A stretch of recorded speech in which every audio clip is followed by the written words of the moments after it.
Lekah bukan budak. Sudah nak budak-budak nak cewek. Kah tak cewek. Nangkanya. Ke bukan budak aja. Mak cewek dah. Kah kajuk ke tu. Oh, mbak cewek buncit dia jauh. Pak dah.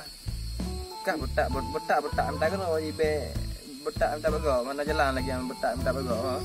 Kayaknya bukan lekah deponan tu baik. Tapi yang hantar pukul teka cewek kah? Pak. Kau. Kau ya. Cewek lah. Kan bukan leng kalau kah cewek. Ha. Oi. Kan golek. Kah dengan no dah. Halo. Halo dek. Pak Abang Gino. Nampak dalam posisi tengah kupeh tem thoh dia. Ma cuai dek pak no. Pak ke kahek upeh lau tun pak oh. Pak bina sawit no teka bui-bui tun tu anam pu apa okey. Ma pobo hina lau tu. Ja juga no pa dia. Jadeh lah, kibahan jadeh pak empeng 60 juta lembar pak hidup emak ayah no. Jai tha ke mai peng ko. Hai thợ le ma ya ke tu. Makanya drone dak juga no, bet trip tat. Em punya mentang jaknya Honda Bo je. Pakon dah tip ngen ngondon. Sabi tanya ngom pujak. Mekujak ngom Vespa ngom Honda bro. Ai ke pergi kerja motor, kerja motor ke. Manga hana depu lega eh. Lepu dah. Nama depu lega. Lagi anjut aje. Drone pilih Honda, pilih urang dah. Mak kata entah pilih orang lah mata. Aku pilih kenya. Mungkin aku pilih kenya mendung. Pasti kurang.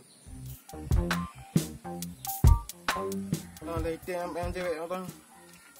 Jelami ada lupa. Ale bawa pre.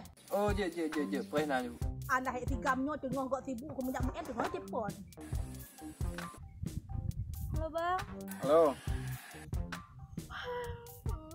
Gimana itu jadi dia mana? Tentu dah dia empat mentah depan bang.